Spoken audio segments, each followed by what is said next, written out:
This episode of Better Bad Ideas is brought to you by LaborFirst. Let's get into it. I'm Sean O'Brien, General President of the International Brotherhood of Teamsters. Put your helmets on, buckle your chin straps. It's a full contact sport. We're going to find out who has a better bad idea. Well.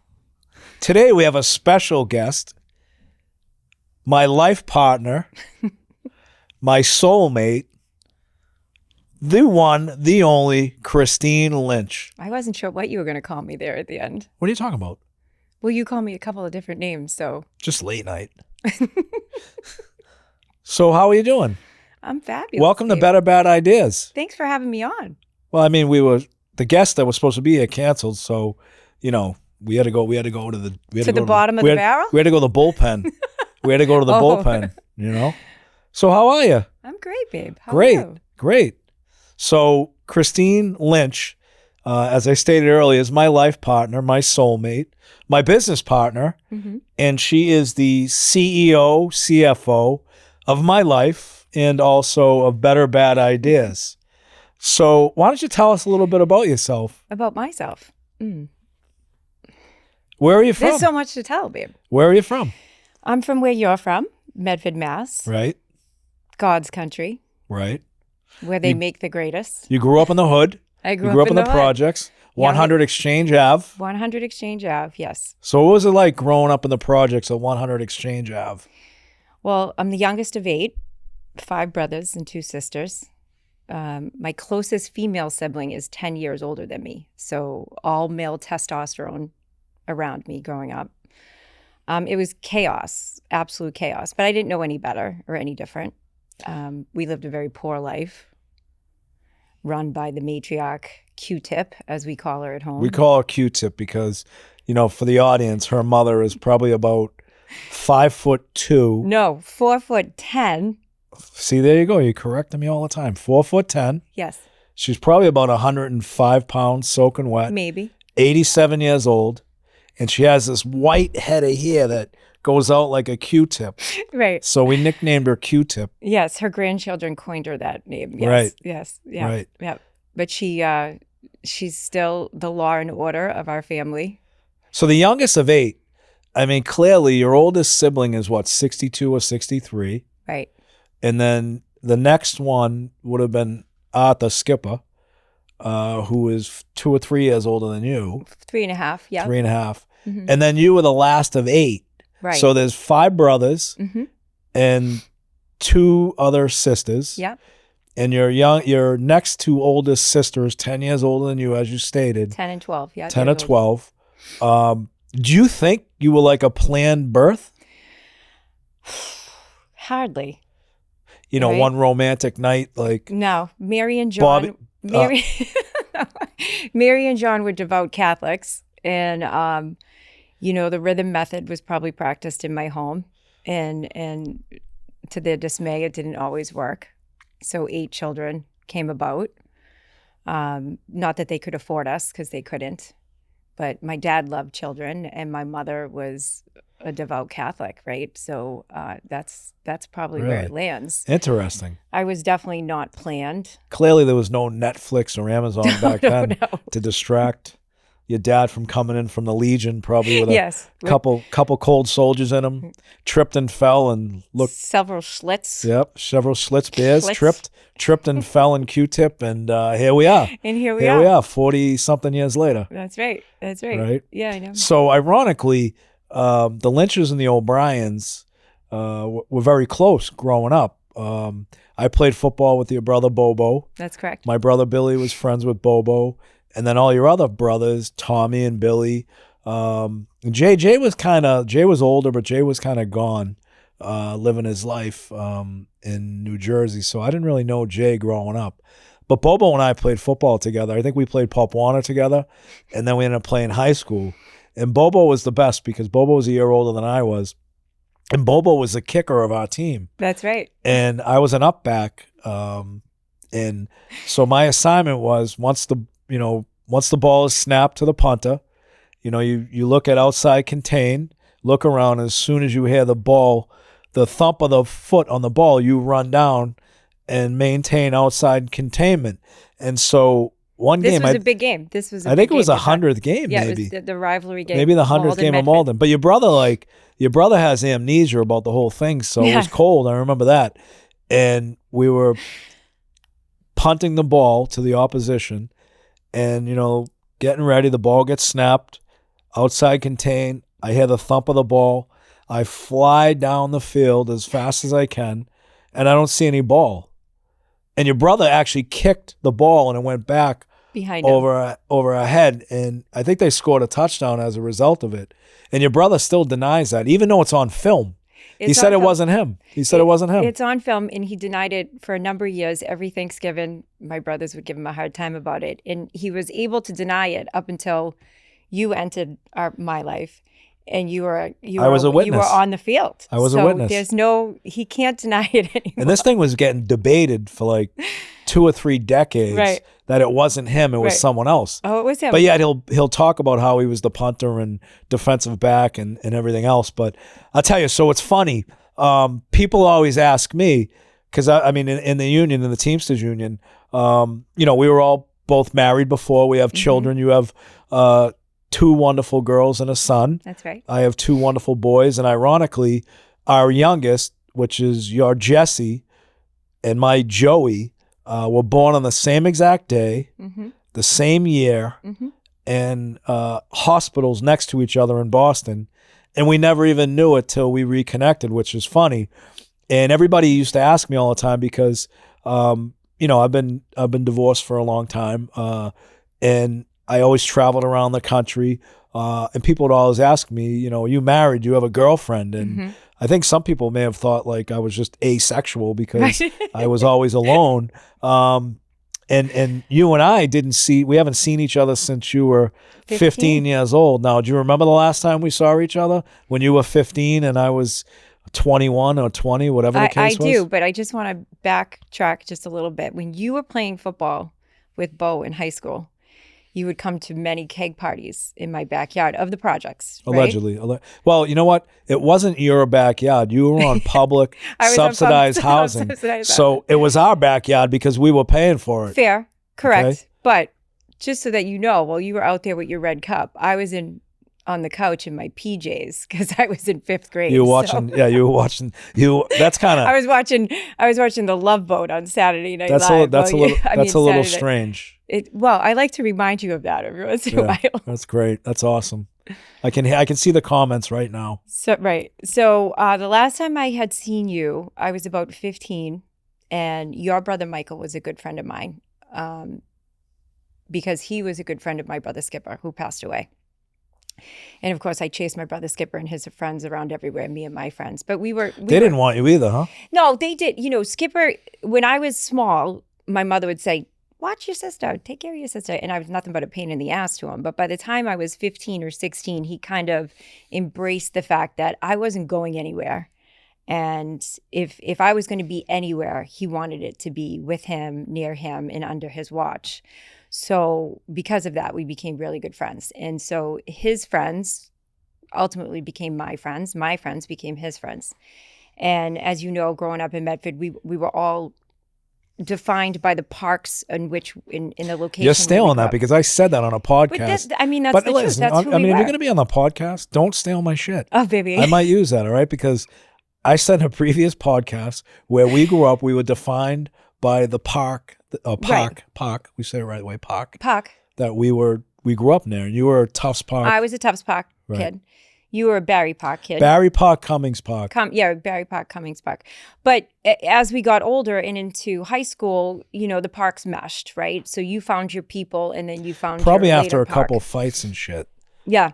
Well, we were always fighting, right? Usually the Malden, Everett, Somerville, Yeah, Malden. my best friend's from Malden. Well, here's the thing, right? A lot of people don't realize that when we grew up, where we grew up, we were all the same in neighboring cities and towns. But we had this fierce resentment against the people across the city line. And now we're friends with them, right, babe? I mean, Anne-Marie LaFosse, she's a fellow A She's Malden a Malden girl. Tornado. She's a Malden Tornado. Yeah, yeah. I'm a Medford Mustang. Brian Hatch, Back in the Tornado. day, Forbesy. You're Forbesy, right? I mean, back in the day, Smitty. I would have been giving her the stank eye from across the room. That would But have been now a good. she's one of my dearest friends. That would have been a good cat fight, you know. Oh, I would no. Me You and guys her- would have been she's my scratching each girl. other's eyeballs out and everything else, you know. But to answer your question, so the last time I'd seen you, I was around 15 years old. I was at Barry Park with, just a gang of kids, your brother Michael included, Jen Wallace, my dear best friend. And there was some scuttlebutt going on about Michael gonna get into a riff with Danny Goggin, was it? Yeah, Or- Danny Goggin was a good kid. Oh, God bless Danny Goggin. Yeah, unfortunately, Could never get it right, but yeah, but a really good kid. But so I remember this because I was working up the street, and my grandmother, I think my father's mother was living with us. She wasn't well, and I was working on a Sunday. I believe it was a Sunday, and I was working for a crane company. And ironically, we were setting up a crane to redo a bridge up on College Ave, which was right around the corner from Tufts Barry University. Park. Yep. And there were no beepers. There was no cell phones at the time. There were beepers. So it was like a Sunday afternoon or a Sunday evening. And I just happened to be in that area, which we never like did a lot of work in that area. We were always, in downtown Boston or whatever. And I remember I had a beeper, and my mother beeped me. My telephone number in my house was 395-7232. 7232, yep. And I remember getting a beep, and it had 911 on it. And I'm like, holy shit, like, did the old lady die or something, like grandmother or something? Like, because she was sick, and she was living with us. And so I went to a payphone, which tells you how long ago it was. And I called home, and my mother said, where are you? I go, I'm working. Where? I go, I'm at Tufts. We're setting up a crane. And I was on lunch break, which worked out perfect. It was a dinner break or lunch break, one or the other. And she's like, Danny Goggin and a bunch of guys are going to jump your brother down at Barry Park. And I'm like, what are you talking about? Yeah, that someone called and your grandmother answered the phone and they said that they were going to jump Michael at whatever time it was. I'm like, I'll be right down there. So I remember I was disconnected. I was driving a tractor trailer hauling crane pots. And I just happened to drop a trail and I was going to get another one. And it went on break. That's when I made my call to my mother's house. So I flew down Barry Park in a Mack truck, Mack tractor, right? And I remember Buzzer Boyd, because there was like 30 In his kids down Nova? there. I don't know what he was driving, Yeah, like the coming Nova, at the me. blue Nova. And I thought he was part of the group that was going to jump my brother. So I ran him right over the curb and he blew out his tires. And Skip was probably. And then I got out and there's my brother. But he would have got a beating that day because... Which, looking back at that, it's like, I think it was really just between Michael and Danny, whatever that was, because, everybody was friends there. Yeah. But, there doesn't mean that we weren't all short of acting like assholes towards one another at some point. It was but the what it was back in the day. But I remember running Buzzer Boyd over the curb, blowing his tires out. Yes. And I got out and... In your work boots. My work boots? Yeah. Is that what did it right there? Work boots and like skin tight Jabot jeans. Did you have a scally cap on? No, I don't think I did. No, you didn't. No. I didn't. I probably had a Shaughnessy hoodie on. Yeah. And I remember like doing whatever I did to Danny, which I felt bad afterwards. And Danny was a great kid. Ironically, a couple of years later, Danny gave me a heads up on something that he didn't have to do. And ironically, but that was funny that you remember that because I didn't remember it. And I think on our first date, you're the one that reminded me of because I go, Lynch, how long has it been since I've seen you? And you're like, I don't know. I remember Barry Park when I was 15. And I'm like, Barry Park when you were 15. And then when you told me the story, I'm like, holy shit, I remember that. Yep. I remember it. Right outside of Lonnie Hilson's house. Yep, the Hilsons. The good family. Great Good family. Teamster family, by the way. Yeah. That's funny. So everybody wants to know, like, how did we meet? How do we connect? How do we reconnect? Do you want my story? Clearly, when everybody sees you and they see me, I always say, look, she has glaucoma. Don't talk about my boyfriend. She can't like that, see. Smo. Clearly, she can't see that well. So, we're always very charitable. And I O'Briens. hate when you say that. Why? Because I am no greater than you. No one's saying you're greater. You're better looking, clearly. I mean, you know that. I mean, you're pretty vain, right? I am. It is one of my character defects, but Or, I mean, it could be a strength as well. yeah, it could be. You know? Yeah. Yeah. And I mean, sometimes it can look like vain versus confidence, but yeah. This episode is brought to you by Catchers Law Group, proud advocates for injured workers and their families since 1986. If you've been hurt on the job, navigating the workers' comp system can feel like fighting an uphill battle. That's where Catchers Law comes in. They've recovered over $3 billion for hardworking men and women just like you, and they don't back down when your rights are on the line. They know what it means to stand shoulder to shoulder with unions and workers across this great country. Because at Catchers Law, it's not just about compensation, it's about justice. Please visit Catchers Law at catcheslaw.com, KECHES law.com. And I know firsthand how hard Catchers Law fights for injured workers. Catchers Law not only fights for the injured workers, but also makes certain that the families of the injured workers are taken care of as well. Please visit catcheslaw.com, KECHES law.com. This episode is brought to you by LaborFirst, the leader in healthcare navigation and advocacy for plan sponsors, union members, and retirees. Navigating healthcare isn't easy, especially when it comes to Medicare, and it shouldn't fall on a retiree's shoulders alone. That's where LaborFirst comes in. They work one-on-one with members to help them understand their benefits, resolve issues, and get the care they've earned. From answering tough questions to fixing billing problems, LaborFirst is in your corner every step of the way. No call centers, no runaround, just healthcare advocates who actually care. LaborFirst was founded by a proud Teamster son and grandson for over 60 years. His father and grandfather led Teamsters Local 837, now Local 107 in Philadelphia, with pride, purpose, and grit. That same union spirit runs through everything LaborFirst does today. And LaborFirst is headed to the IF's, the International Foundation Annual Employee Benefit Conference in Hawaii, November 9th to 12th, and you can find them at booth 701. They would love to connect with you, swing by their booth to spin the prize wheel, get some snacks, and chat with an advisor about how they can support your union. Visit LaborFirst.com to learn more. That's LaborFirst.com. Right, but growing up the way you grew up, and the amazing woman that you have become, and the struggles and trials, tribulations to get where you are, obviously you have all the right in the world to be vain. Not to a point where it's going to cost me money. No, right. Yeah. But, Well, I'm steadfast in who I am, right? Right. In my integrity and my values. Right. And I've done a lot of work on myself. Plus, you're all right looking. Yeah, I'm okay. So everybody wants to know, like, how we reconnected after 30 years. So I'm very close with my family, especially my brothers. Well, my sisters too. But there was a time several years back where my closest friends and my Friday and Saturday night gang were my brothers, and which meant that I would go to wherever they were, pick up their tab, and say goodbye or whatever. But they had made mention. Have you ever claimed, your any of them on my taxes? On your income taxes? Tommy. Because, Tommy. I could possibly claim Tommy on my income tax. Tommy's a pain in the ass. So we were, I think we were watching the horses on TVG on the screens at. Because the audience needs to know you are an avid sports bettor as well. I am. Like to a point where I like to do a parlay. Yeah, I do like to horse bet. Yeah, I do. yeah, I grew yeah. up at a horse track That's with great. my dad. That's awesome. Am I going to have to worry about this moving forward? No.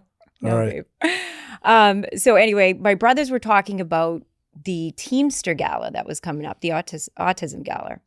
And you had just taken office here at the IBT. And, I hadn't heard much about you for years or whatever, but my brothers had said, why don't you come to the gala? You should come, Christine. And I thought, I love to get dressed up. The I love autism a good autism time. gala, we created that in 2007. Right. We raised millions of dollars a night in that charity. And that was our signature event every night. And that was going to be my last time being there because I won the general presidency that fall, and we don't take over and get sworn in until March of the following year, which was 2022. And I believe we reconnected in January of 23 or whatever it was. March of 23. March of 23, because the gala was being held there. And that was my last, well, they honored me at the gala. Right. So the one prior to it, which you didn't go to, was my last one. And I said goodbye to everybody. And I was not planning on going back. Right. And then they honored me at the gala because of, the new leadership at Local 25. And I wasn't going to go. I really wasn't, because I was torn, because, I said my farewells the previous year, and I was like, this isn't my event anymore. This is Tom Murray and Local 25's. They're going to run it how they run it. And I've been like that pretty much since I Very left Local admirable like that. 25. Yep. Like, I love Local 25. I love the people, but I wasn't going to go. I really wasn't. And if they didn't honor me, I wouldn't have went.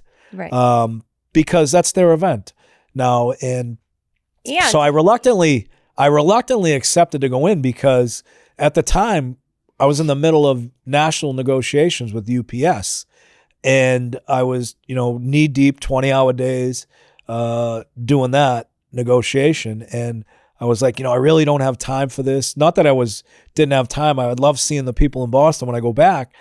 But again, I was kind of reluctant. And then finally, I went, and I remember going there.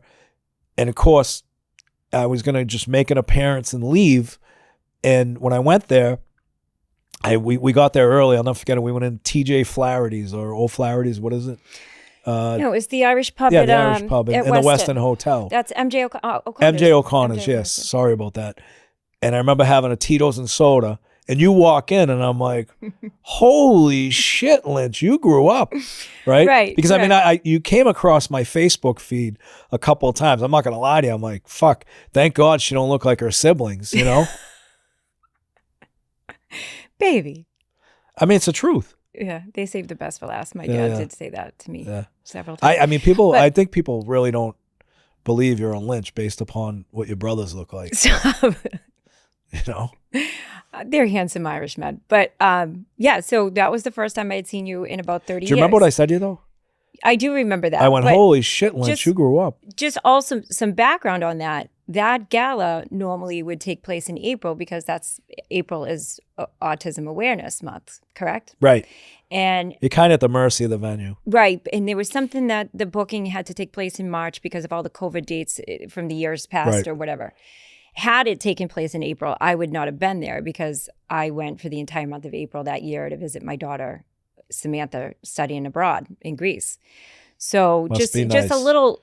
Must be nice. Just a little background. Like, there was a couple of things in play that I feel were a divine intervention for us to be in that place at the same time that evening. So I walk into MJ O'Connor's, you stand up immediately, and I'm with my brother Tommy, who you say is one punch away from a... so Tommy... being in a wheelchair for the rest of his life. No. So our brother Tommy, he's a few years older than I am. He got hit with a golf ball when, like, 25 years ago, 30 years ago, 40 years ago. 15 years old, and he was on a golf course with my brothers, and he was hit in his eye. He lost 90% of his eyesight. Karma's, I hate to say it, but he lost 90% of his eyesight in one of his eyes, which isn't funny. But he's such a fresh prick. Oh, yeah. I said to him recently, I said, Tommy, like, you mouth off to everybody. You're like one punch away from being dependent upon a German Shepherd the rest of your life. Right. And he is a wise ass, but he's funny. Yeah, you walked in with him, and I'm like, oh, Tommy Lynch can't get a date, so he's got to bring his youngest sister. Yeah. What a loser. So we walked in, and you stood up immediately. You were with a group of people. I couldn't tell you who you were with. I'm sure I know them all very well at this point in my life, but you stood up, came over to say hi. And right off the bat, it was, and to be truthful, I don't remember everything that you said, but I remember how I felt. And there was this energy, and I remember feeling a little giddy inside. It's probably gas. No. I knew you were going to try to embarrass me. But I remember thinking, wow, who is this guy? I've known him my whole life, but I don't know anything about him, really, right? Or I knew of him my whole life. And you had to get back to the table with the guest that you were with, and Tommy says, come on. And I remember leaving and looking over my shoulder to see if you were watching me walk away. I was probably checking you out. There's no doubt. You didn't. And I was didn't? like... I was trying to be a gentleman, because I didn't want to be the one that knocked your brother's other eye out. You know what I mean? So So then we proceed on to the event that night. and I can't stop thinking of you. And I'm in that bar, and I'm on the other side now, and I'm looking over to see if maybe you're going to walk into the same room. I can engage in another conversation with you. Like, I really wanted to talk more with you. And so now we're in the ballroom. Your self-esteem must have been pretty low at this point if you wanted to have more conversation. No, I was, I mean, at that point, I had spent a lot of time on my own, babe. I knew what I wanted in life, right? Mm-hmm. So Tinder wasn't cutting it? Never did Tinder. No. So then I'm on the other side of the ballroom, the stage, opposite of the stage, and I'm with your brothers, Billy, Michael, my brothers, my siblings, our friends from Medford, and we're all kind of congregated in the corner. And my brothers. How many Bud Lights were flowing that night? I mean, endless. Clearly you don't drink. And I do not drink, right? We can talk about that if you'd like at another time. But I'm standing there with my brothers and your brothers who are, take on this stance of like, anyone that comes near me and tries to talk to me, don't talk to that one. Don't talk to that one. Stay away from him. He's a weirdo. They do that thing with me. And then you get on stage. Yeah, they're called dude repellent. Yes, they are dude repellents. They're not good wingmen. Right. And then you get on stage and you talk in front of, a couple thousand people that evening. And I was just in awe. I mean, I looked up at you, and honestly, I said to myself, oh my God, it's him. So you were in awe that I could read? I was in awe that you could get up and just could speak. The words you spoke to, the context of your message it was clear to me that you were very passionate about what you did. Your conviction, your purpose beyond yourself, right, was what was attractive to me. You spoke of loyalty and the way you carried yourself. I was enamored, and I was curious. I was extremely curious about you. So I had no clue like what your situation was. Right. And, I was going through a bunch of different things at that point in time. Is that what we'll call them? We'll talk about it, right?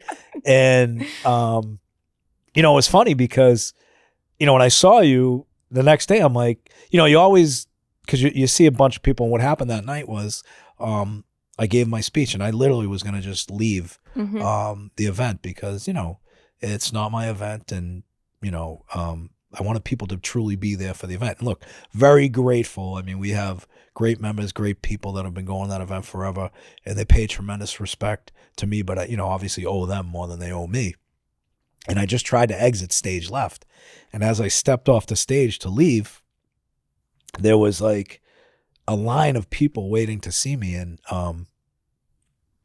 because I wasn't home for a while, and I was getting pictures and everything else, and it was like 4 hours.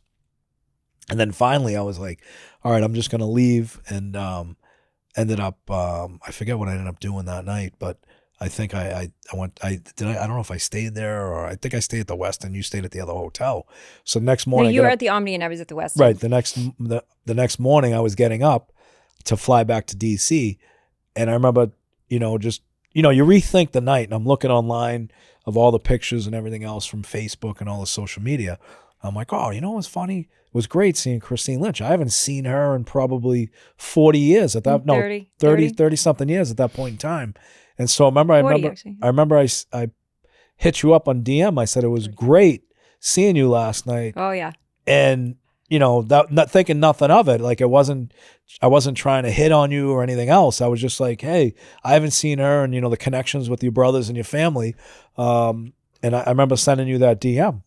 Correct. And just to backtrack a little bit there. So at the event, I'm in that corner. You get on stage, and I am driven to find you and continue our conversation, or just to small talk with you, get to know what have you been up to. Also, I wanted to know if what I felt at MJ O'Connor's was what I felt. So at one point in the evening, all the wives in the corner dragged their husbands onto the dance floor, and I was kind of in the corner by myself with Donnie Bonner and his beautiful wife, Laurie McGuire. I call him McGuire still because she was my friend as a kid. But and then they left, and I thought, this is a perfect opportunity for me to go find Sean and say hi to him and carry on our conversation. Well, you weren't going to slip me a room key or anything, were you? Probably not, babe. Shit. One thing you can't call me is thirsty, right? Right. So, so we're on this side of the ballroom, And I decide I'm going to go left and cut across. And I'm thinking, he must be like way over there somewhere. So I come across the ballroom and I do it twice. I lap the ballroom twice Just to try get to your find steps you. in. And I can't find, and I can't find you. Later to discover that you were just directly across the room from me. So I took the wrong direction in the ballroom to find you. Mm-hmm.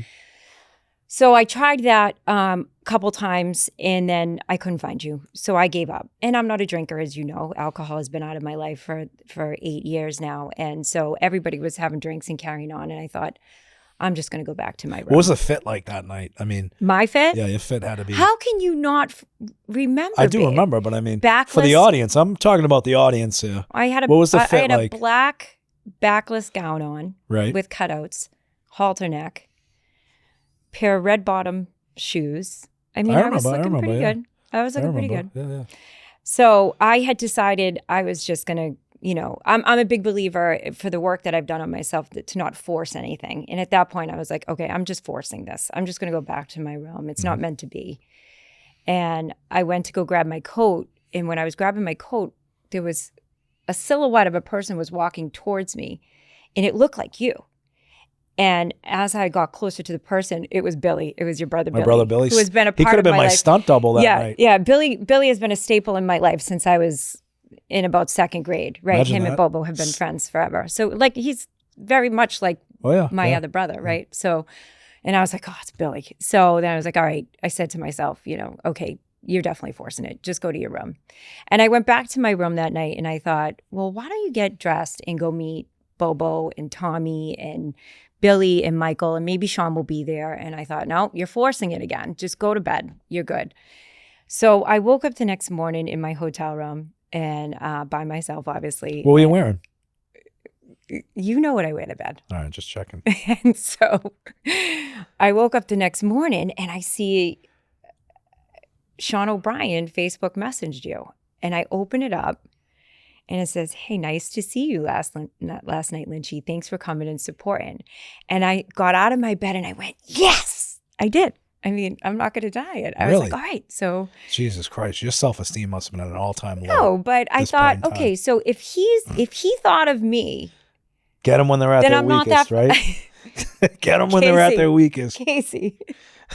So I thought if he thought of me, if I was on his mind this morning, then maybe he was curious. I mean, I was probably too. creeping through your Facebook looking at all the, because you used to take some nice pictures of yourself after working out and shit. And I'm like, I can't believe this is a Lynch. There's no other Lynch looks like this, right?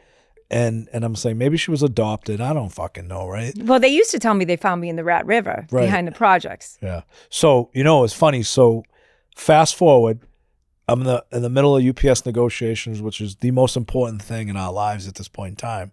And I'm doing a lot of Main Street media, doing a lot of podcasts, doing a lot of stuff.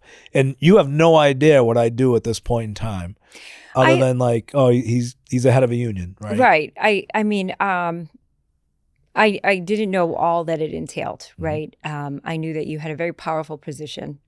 I was completely impressed Not lucrative, with by the how way. you right. It's not, and we could get into that. A lot of people have a misconception of that, yeah. But fulfilling. I fulfilling. was enamored, like I said, by your drive and conviction and your purpose beyond yourself. So I stayed in tuned with you and I was watching you do your work through social media and on the news channels, etc. All while trying to find out secretly and covertly if you were single, because that was important to me. I wasn't the thing was too, it's like, I think there's no doubt right now that you are probably the best detective that I've ever met in my life. I mean, you've called me out on my bullshit a lot. Oh, yes. Like, she's found shit out. And I'm like, how the fuck did she find this out, right? Yeah.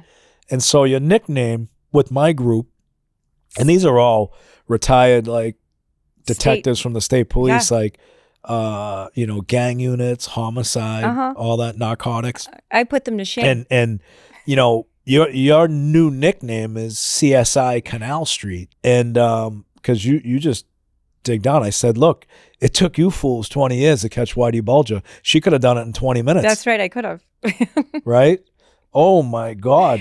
So as I was doing, trying to gather more information about you, I had to do it very, very quietly, not very pronounced, because my brothers would say, absolutely not. You are not dating our friend. I did that a couple of times, and, I might have ruined some friendships for them. But is my pants all right? Because you fixed them earlier. yeah, I always fix your wardrobe. That's my job. So I was secretly trying to find out if you were single, because I have a lot of respect for other women. And so I was not going to invade or come into somebody else's space. And anything that I saw online, I couldn't find any pictures of you with another woman. So I figured, okay, he's not in a committed relationship. And at one time I seen Michael out.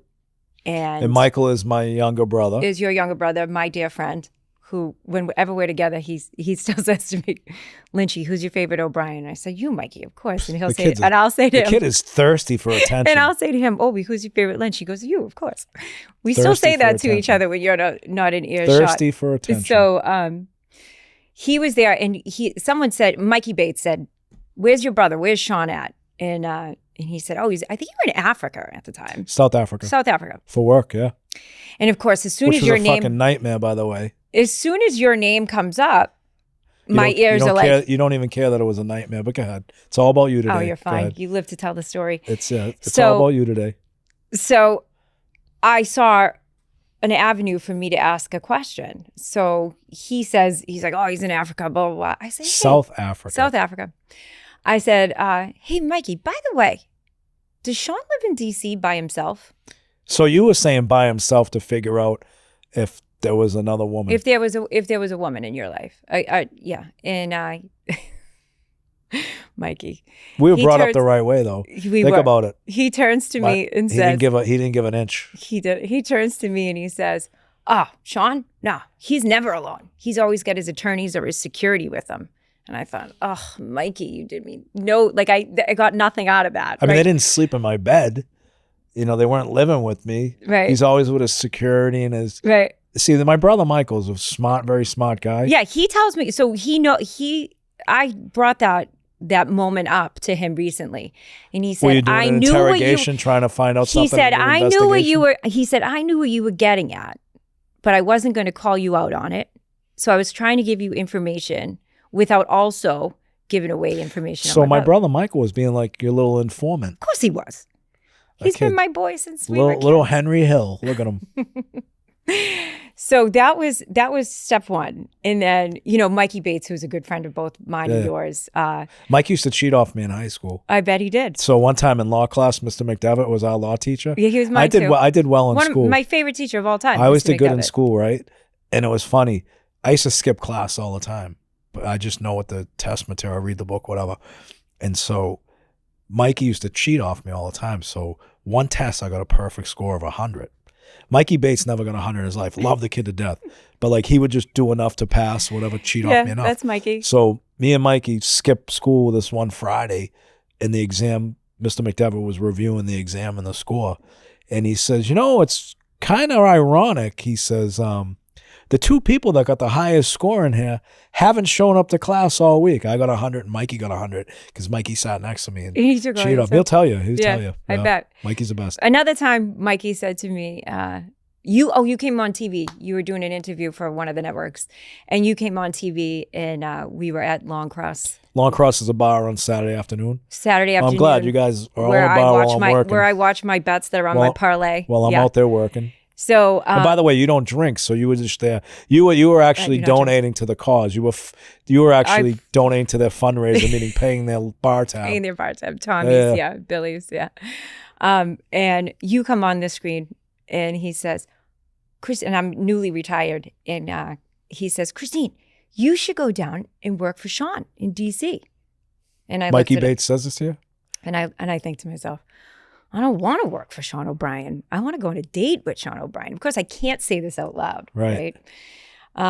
It's either a really good idea or a better bad idea, right? Like the plug the show all the time. Plug it all the time. I like it. So, so I continue to watch. You must have had some awful dates prior to just wanting to date me. Holy shit. I mean, the bar's set pretty low. Stop. No, Again, go ahead. stop Go ahead. talking No, about it's my funny. boyfriend. It's funny. So, I continue to try to get information without outright asking for it, and I'm failing miserably. Now, during this time, right, because I got to try and connect the dots here. So you're trying to do due diligence on me, right? And I'm doing the UPS agreement. And I remember, I'm dropping softballs. yeah, you're dropping hints on, like, I never had your phone number. It was Right. all through that Facebook Messenger thing. And you'd be like, hey, I saw you on CNN today. Now I'm completely focused on, completing this task. It's going to be a defining moment. And I'm like, great, thanks. You are not picking up what I'm putting down. Yeah, you would like complimenting And me I'm all the thinking, time. this guy I'm giving you one word answers. Yes. At one point I said, next time you're home, come to one of my yoga classes, because I'm a yoga teacher. And You wanted me to do yoga? I wanted you to do yoga. Are you out of your mind? I'd end up in bet- intensive care. I bet you could use some yoga in your life. And you said, I bet I could too. Frozen yogurt. And so I'm thinking to myself, either this guy doesn't like me or he does have a girlfriend. So I'm trying to be I'm not going to respectful lie of to you at the time. possible I space. was keeping my options open. At this I'm point in sure time. yes, I discovered that later on. So I continue on my quest to find out, and I am getting nothing back. And it comes almost to the end of the summer. It was early August, and my brother Tommy called me and said, hey, they're having a surprise 50th for Mikey. Oh, my brother Michael, yeah. Come yeah. with me as my date. And I said, I Again, can't. Tommy can't get a date, so he asks his youngest sister.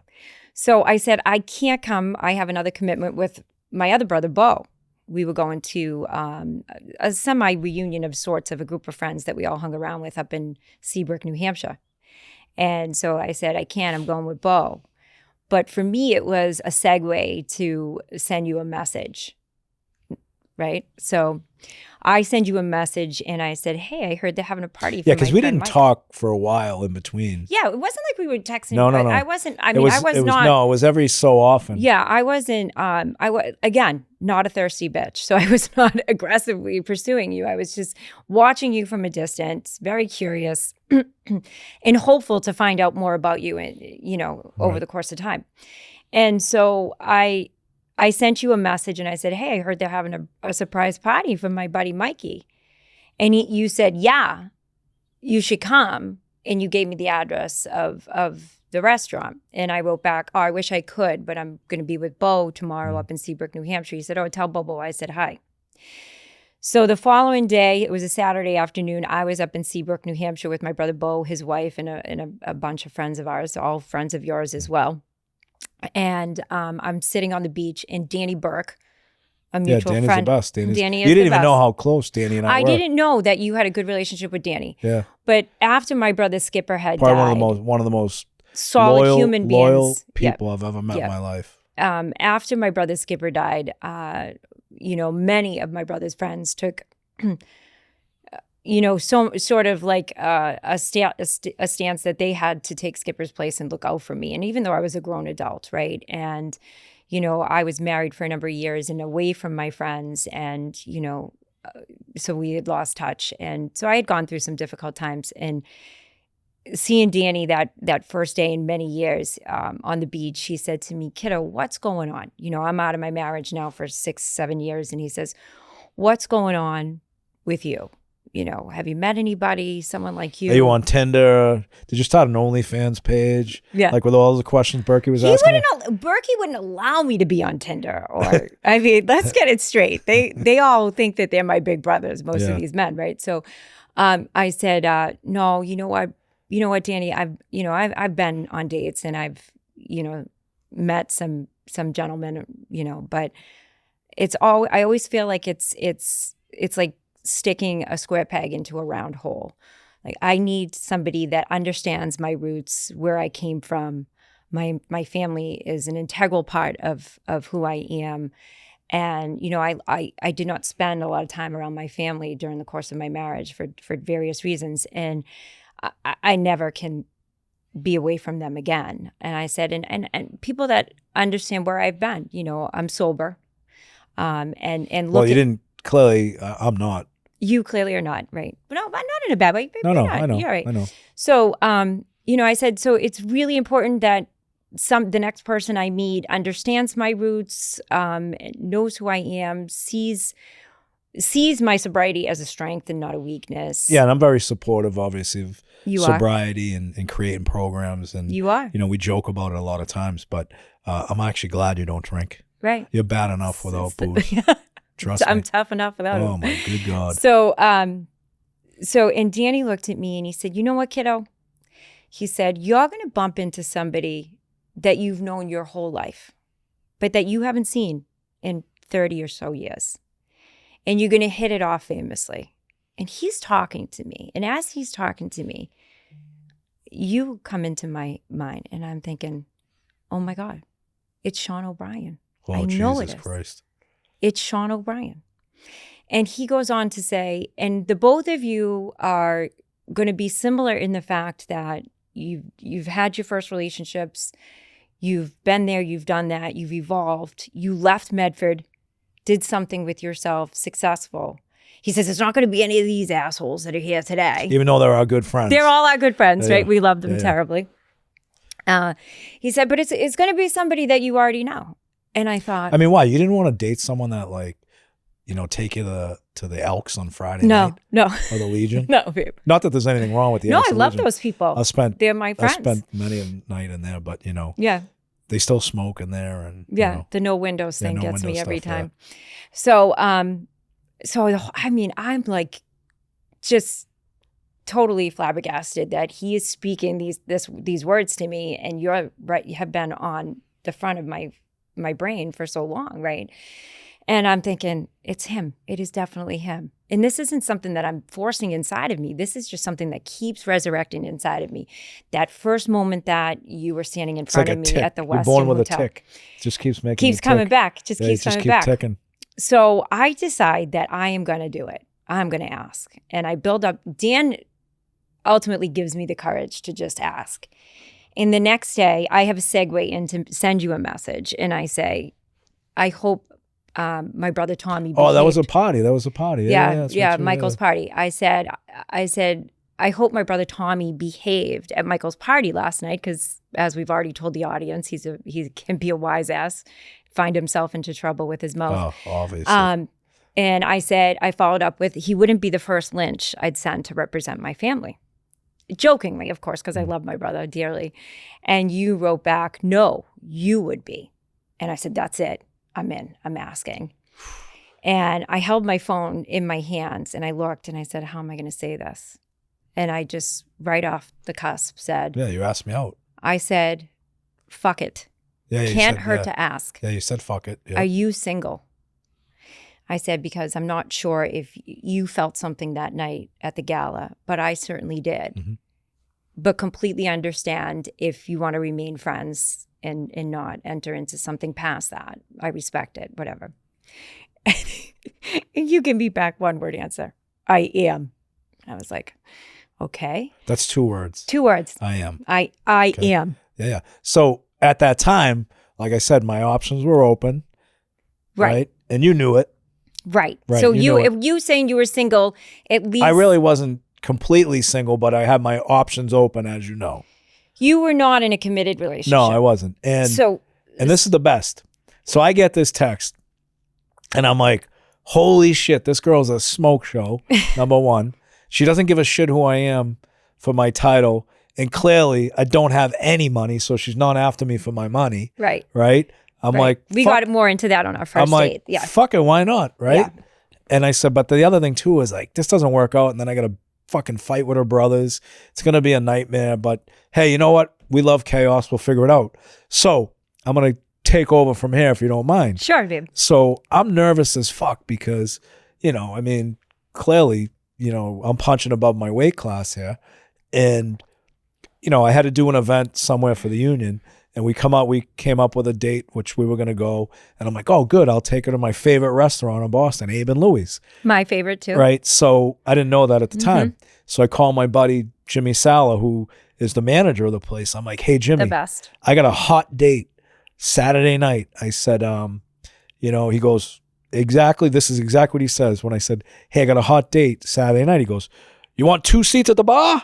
I go, no, it's not like that type of date. I need like a sit down booth. You requested a booth. I requested a booth. So she requested a booth, and he's like, a booth? You never sit in a booth. I'm like, I know. So we go there. I pick you up, nervous as shit. I'm early.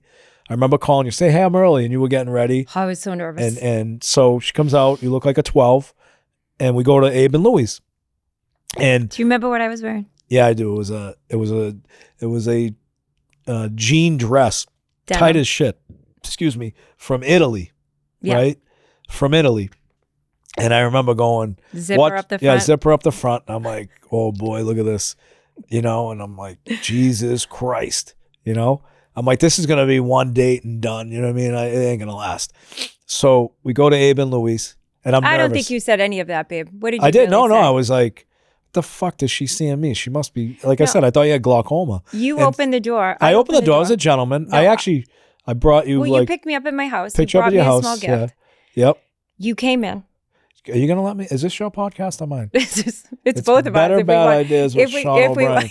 Okay, not. I mean, if we want to be honest, it's both of us. Not better bad ideas with Christine Lynch. You understand? Okay. So, anyways, we get to the restaurant, and I'm thinking the whole day, I'm like, all right, I'm not gonna drink at all. I know she doesn't drink, so I'm not gonna drink. So I walk in, and Jimmy Sal is there, and I know everybody in there, so. They must have like, oh, Sean O'Brien's coming in here with a girl. He's actually going to sit at a table instead of go to the bar. That was like, I know that was in their mind. So when you walked in, you knew Jimmy as well. Mm-hmm. He didn't, and it was funny because he's like, Booth. He's like, Booth. He's an Albanian kid in the way he said, Booth. I'm like, yeah, Booth, right? So we go to the booth, and I remember walking you to sit down, and you sat down, and I went to walk on the other side. And you said, no, why don't you sit over here? Because I know you don't. I know you want your back to the wall. I'm like, wow, this girl gets it, So she gets up, and you sit down, and I walk you to the other side. No, you sit. I put you over against the wall, and I go to move to the other side, and you go, oh no, sit here. I have questions for you. Correct, but then I realized that the type of man you are, that you wanted to be facing the door. Right. So I said, oh, okay. I said, yeah, let me come to the other side. I mean, I think I was trying to get out of the situation and sit by myself because I'm nervous as shit, right? And so when we moved the seating arrangement, she's like, oh, no, you sit right here. I get questions for you. And at that point in time, the waiter was, can I get anything? I go, I'll take a Tito's and soda. Because I'm going to get interrogated here tonight. And you were sweet.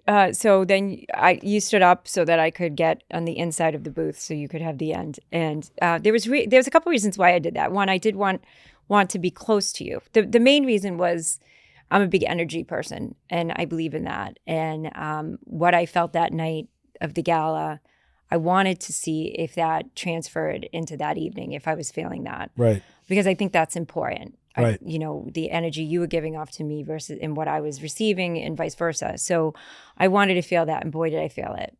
And that was number one. And I wanted. Do you notice though that night though, each question you asked me, I kept moving. You kept like and over at one and over point away I said, from you. You were like half off the like one of my. I was booth. like, because these questions. I mean, you were hitting me hard at some of these questions. Well, yeah. I mean, and I'm not gonna lie to you. I lied to you on a couple of them. I wouldn't say lie. I wasn't completely transparent. You weren't completely transparent, and I had a feeling that was probably the case. So I'm like edging towards now.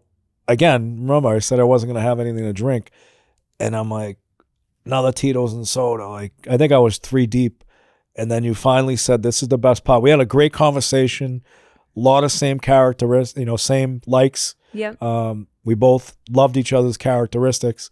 And I remember like that night at one point saying, yeah, this is it. Because I never thought I was ever going to get married. I never thought I'd be in long-term relationships moving forward. And, the lifestyle's crazy, traveling all the time, working. And, my life has always been work. But like there was something there, and I felt the same thing. But it was funny because the one thing towards the end of the night, you said to me, you made a declaration. And I was like, it was a moment where I went, just Yeah. like, oh, here we go, right? Do you want me to claim Yeah, that I moment? want you So, to paraphrase. I want you not to paraphrase. State exactly what you stated to me that night. So I said to you, Towards the end of the night. I had said to you, I asked you if you were single. And in this day and age, single can mean a variety of definitions to different people. Right. Single could be that, you consider yourself uncommitted, yet you are dating several. That's what I was. I was uncommitted. You were uncommitted. I said, I didn't said, confess to that night, though. no, but I mean, of course I had an idea that you must have had a or maybe even a couple women in your life at that time. And I said, so, are you single?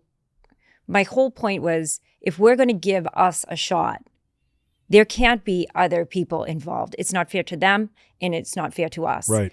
And so I said, so if you are interested in taking this further with me, clean your shit up, because I don't wait in lines and I'm not part of a loop. No, you said clean your shit up.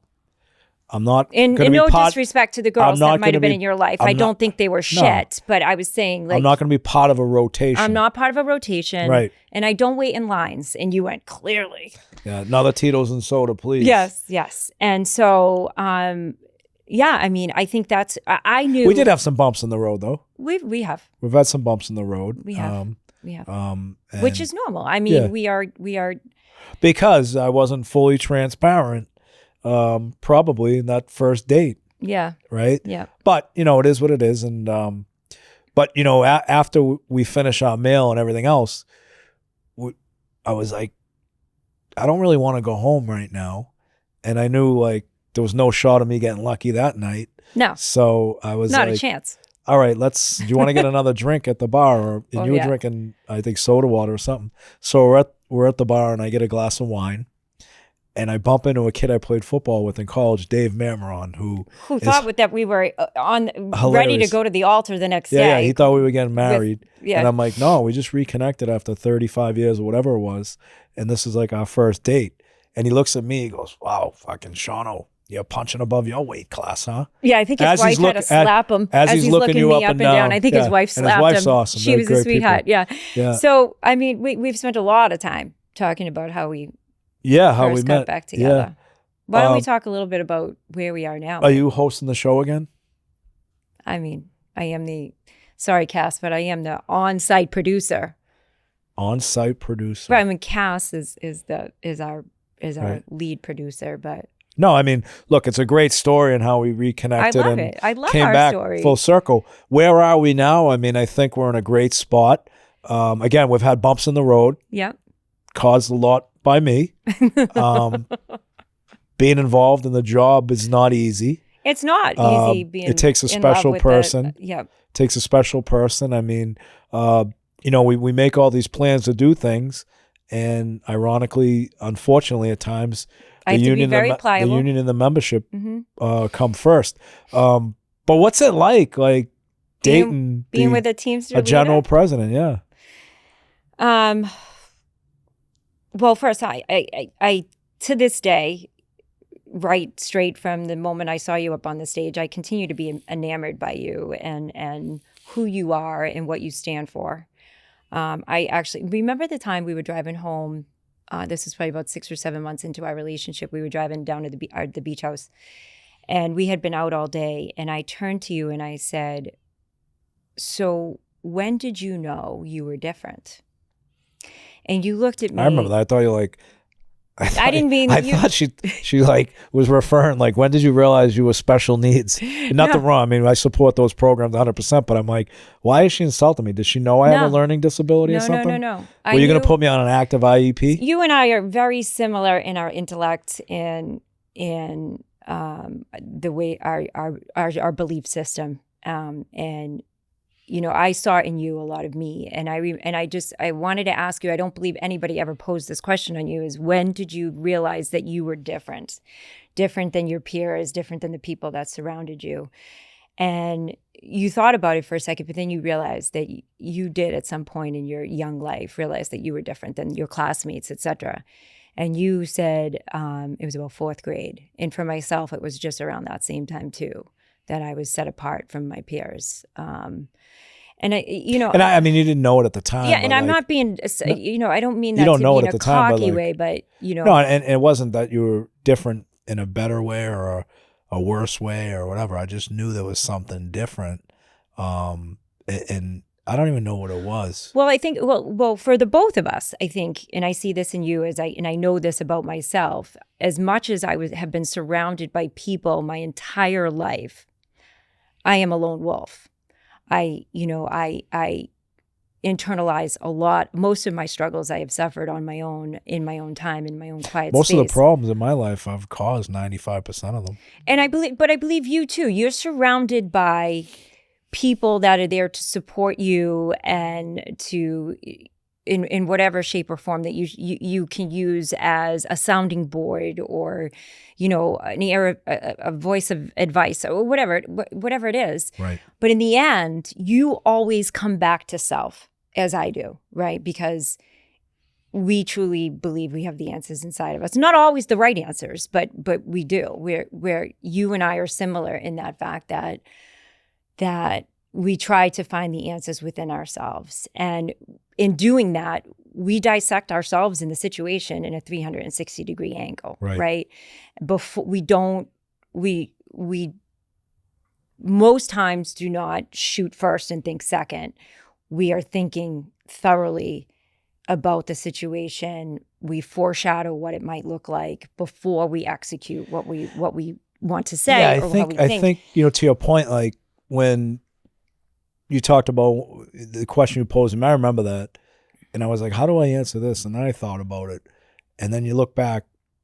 The one thing that I always was I always thought strategically, and I don't even know if I was thinking strategically back then. Oh, you didn't know it at the time. I had no idea what it was, but I remember thinking as far back as 3rd or 4th grade, I think it was 4th grade, like you always assess situations and figured out like how to manipulate and or navigate through whatever came at you, whether it was a conflict walking to school, like how was I going to get around this bully, or playing sports, or whatever the case was. And I think we just always followed kind of that. And it maybe was something that we learned growing up from my parents and my family, or our circumstances or at home. circumstances at home. You always, it was coping, right? Yep. You cope and you find out. The one thing that I think you'll recognize is that no matter how bad or ugly a situation is, I don't get shook. You do not. And I'm like, all right, let's figure it out. Man. Yeah, it's and let's figure this out. Right. And to everybody out there, one of the things that's most difficult about being your partner and loving you so much that how I do is watching the other people attack you, mainly online. They don't have a clue of what you put into this organization, and selflessly, because you are not highly compensated financially for your position. It's not about the money though, but it's not about the money for you. Like the haters, they're going to say whatever they want. That's a difficult part for me because, to your point, like we're going to be together forever. We've been through some tough situations, and we're taxing, and we've gotten through them. And this life's not easy, but it's funny. All these people have opinions. They got something to say. And my struggle with what we do as an organization, I do for a job, is what the negative stuff, what impact is that going to have on the people I love the most, right? My family, my kids, our families, right? Our blended family. Blended families, yeah. We're the Brady Bunch, right? We're missing 2 though, right? We're missing 1. 6 kids? We got 5, right? We have 5. Yeah, we're missing 1. So we have a full hockey line, babe. we got Casey over here. I mean, there's plenty that we... Speaking of IEPs. But, my thing is the attacks. Like people put shit out there all day long that's not true in some cases, or you post a personal picture of us online or our kids, and some asshole has to say something like, I put a picture of me and my 2 boys up recently, and some dickhead from Texas said something like, oh, look at the hobbits. Like, I wouldn't even think of ever commenting on someone's family. And the part for me that I was nervous about when we got into this relationship was, the attacks. I've been living it my whole life. and it's okay because, 95% of the people don't have the balls to say it to your face. Right. But I worry like, my family, And their perception of you has to read is this. completely skewed. I never attack anybody personally online. Never have, never will. I wouldn't even attack someone personally I didn't like, especially if they were in the presence of their children or whatever. And it's just, I worried about what impact, because there's a lot of stuff that people say online that, it's not true. There's a lot of fake news out there. There's a lot of things. And I always worried about, like, I hope, she doesn't buy into any of this stuff. No, of course not. Or the attacks. No, but I mean, that was a concern going in early. And, it's a difficult life, and I obviously applaud and commend One time you had your commitment, but, there's no way out of this. You know that. I know. There's only one way out. Yeah. We can't say it aloud. No. But one time you had posted a picture of a montage of us and, just a tribute to me and my, the unsung hero, whatever you had called to me. And somebody immediately wanted to trash you in the comment section. And, there's my infinite self, which is who I am as a grown adult and graceful, kind, compassionate woman that I've become in my life. And then there's my warring self, right? Who I was, my project girl, who, who will stand on her horse to defend the people that she loves. And this gentleman, whoever he was, thought he was going to, put a comment into, a very special post that you wrote for me. And I said to him, you picked the wrong playground, buddy. You better back the F up. And, so, I mean, you are massive. But 5 foot. 5'3". With heels. 5'3". Okay. So that's what my license says. Yeah. Okay. So I was 6 feet. But all the other comments that I according have to the stats. I used to look at the comments and I don't anymore. Yeah. Because that little project girl rises right up to the surface. Right. And I fiercely want to defend your honor because you are the love of my life and I am not going to allow somebody. But then I realize hurt people. But you do hold me accountable more than I anybody. do. Of course I hold you accountable as I should. You are my partner. CSI fucking Canal Street. Babe, it is my job to make sure you are being the best version of yourself. To me, to the people that are out there, to our families, to our friends, etc. But most importantly, to who you are, right? You cannot stand there and say, I am this man, and then, not act accordingly in all facets of your life. And you call me out on my bullshit too. And I need that too. I mean, I don't have as much bullshit, but. Oh, really? Come on. Please. I'm nearly perfect, babe. Yeah, Come on. All right. Yeah. So this is the Shit on Sean podcast. Brought to you by Christine Lynch. I have a lot of shortcomings. No, that's all right. No, we all fall do. Short. We all do. I do. But you work on them every single day. I do. I mean, it's. I keep my honesty right. My yeah, I think I'll tell you. I've had a great life. And then you came into my life. My lifestyle has completely changed. Yes. For the better. For the better. I mean, I've always been focused on work, and that's been my priority, 100%. I'm more focused on family than I ever have been. More focused on work, but also embracing the fact that, we're going to accept mortality at some point in time. And, you don't want to grow old alone. You want to grow old with the person you love. And you want to grow old with some goals and objectives. And I think, you bring that out of me. You bring out the best in me to be the best possible person. And, I've always prided myself on being a good person and, doing the right thing. And for the most part, always have. But you bring me to another level of, I'm not going to accept mediocrity for myself. And you've taught me a bunch of different things that, I didn't think were possible. I didn't think I had it in me. I thought I was going to be single the rest of my life and, grow old and alone and, retire at some point and go down to Florida and hang around the elbow room all day. You know what I mean? Yeah, I know. But I guess those plans got thwarted pretty quick. Oh, yes. Those plans I mean, I can get a couple hours at the elbow room, right? Where I shoo you off and say, go on and have a great time. Yep. I will meet you there in a couple hours. And then that's it. Yeah. So, yeah, I mean, we both So do you have any questions for me? I mean, you have acted like this is you're the host of this podcast. Do I have any questions for you? Yeah.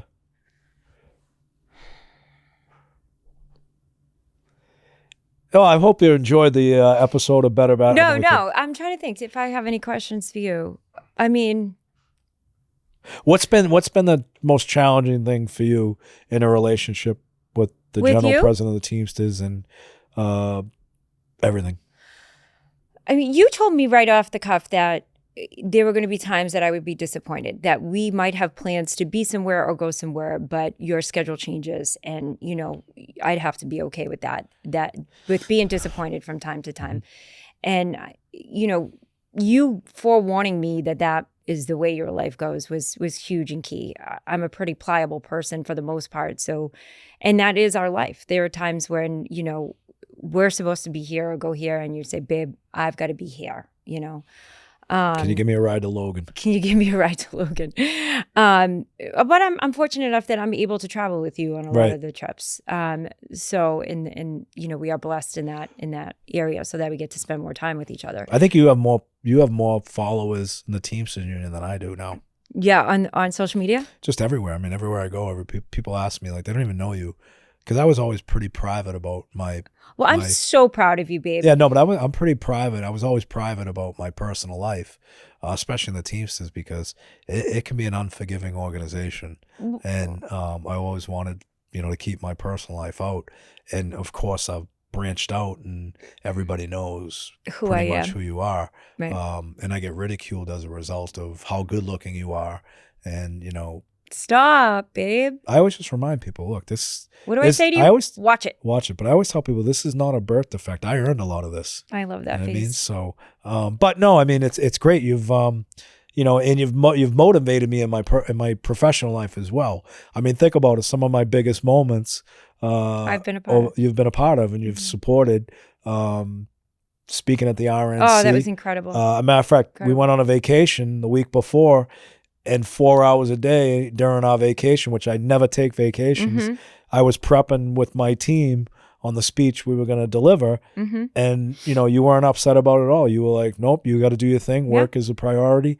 So stuff like that, motivates me to continue to fight and do the right thing. Yeah. And I think what I've tried to do for you is bring a better work-life, personal life balance for you. And I think that you wanting to be with me and spend time with me and the kids and our friends is key to that, right? Because if you didn't want to spend time with me, you'd be on the road, not acquiescing to my I don't want to call them demands, but hey, we need to spend time with the kids. We need to meet so-and-so for dinner, etc. Non-work related, right? But everything actually comes back to being work related, though, when you think about it.